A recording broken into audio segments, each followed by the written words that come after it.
everyone, today we are going to talk about Bajaj Motors, and I'm pretty sure you will be thinking what is there to know about Bajaj Motors, but this case study will open your eyes into how Bajaj Motors has been a phenomenal name in the automobile industry since decades.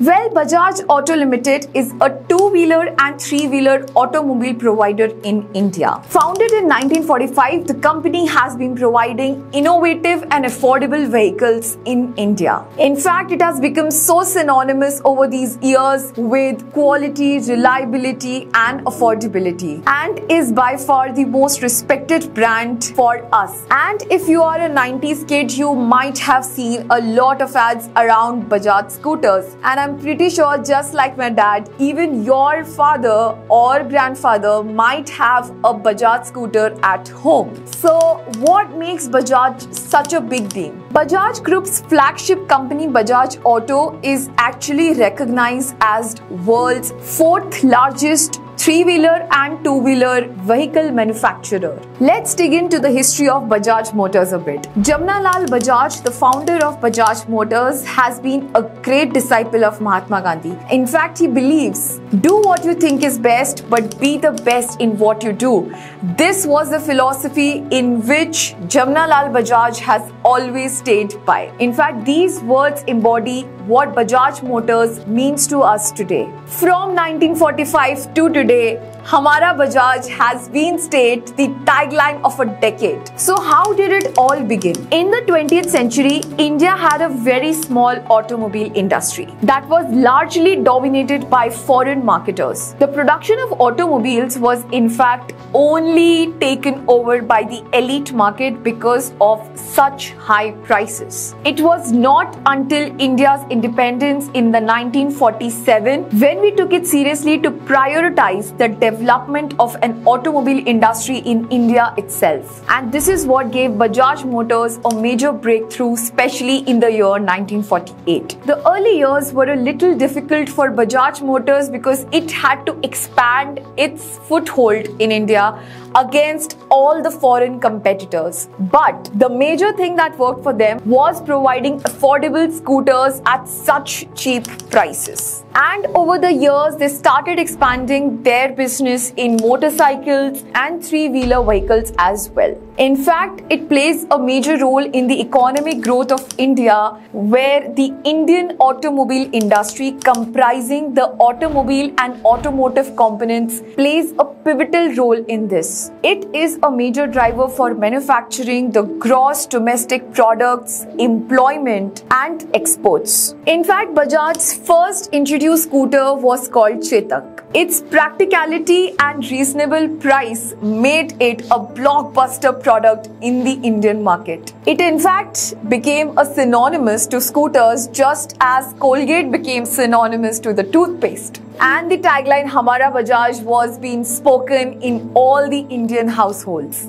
And then came the biggest competitor, the era of Hero Honda. Well, Hero Honda first started offering motorcycles in the Indian market, and the share of motorcycles started gradually increasing. Bajaj kept its fingers crossed in the scooter segment. But then Hero Honda played an aces card by launching Activa, the gearless scooter, which became a success because of its easy handling, quick start, refined engine and distinct looks. And then obviously, just like any fancy product is launched, customers started going towards Hero Honda and Bajaj scooters started becoming invisible to everyone. And Bajaj slowly and steadily went into a dormant state and failed to wake up to the changing market dynamics. Only when it tied with Kawasaki in 1986 to launch motorcycles in India. And eventually Chetak was killed in 2005.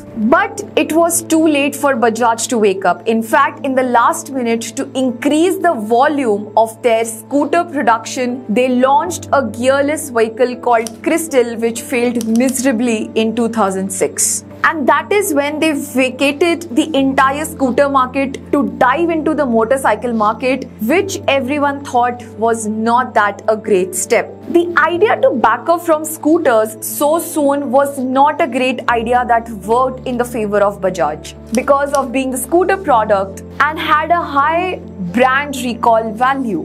Even after spending truckloads of money on promotion of motorcycle, Bajaj couldn't keep up with the motorcycle segment as such. Bajaj's motorcycle journey began in 1986 when they collaborated with Kawasaki to launch KB100. It was then replaced by Boxer and then further replaced by CT100. Bajaj then went into premium bike segment with Pulsar and Eliminator in 2001. In fact, the Pulsar brand turned out to be a huge success for the company. Tens of design changes and hundreds of variants later, it is still a success in the Indian market.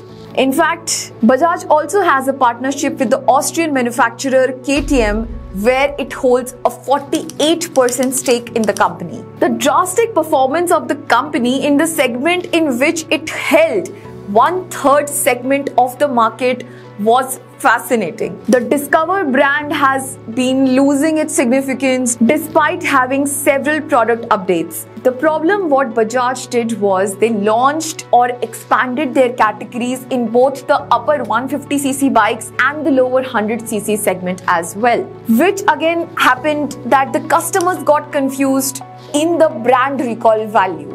Well, not all was bad for Bajaj. They are in fact the biggest exporter of three-wheelers currently.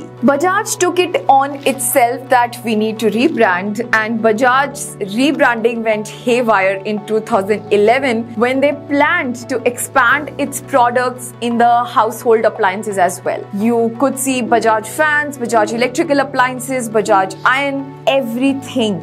Basically, Bajaj turned from a branded house to a house of brands. But what is this house of brands and branded house? Well, for example, let me tell you, if we take the example of Volkswagen, it is a house of brands. Why?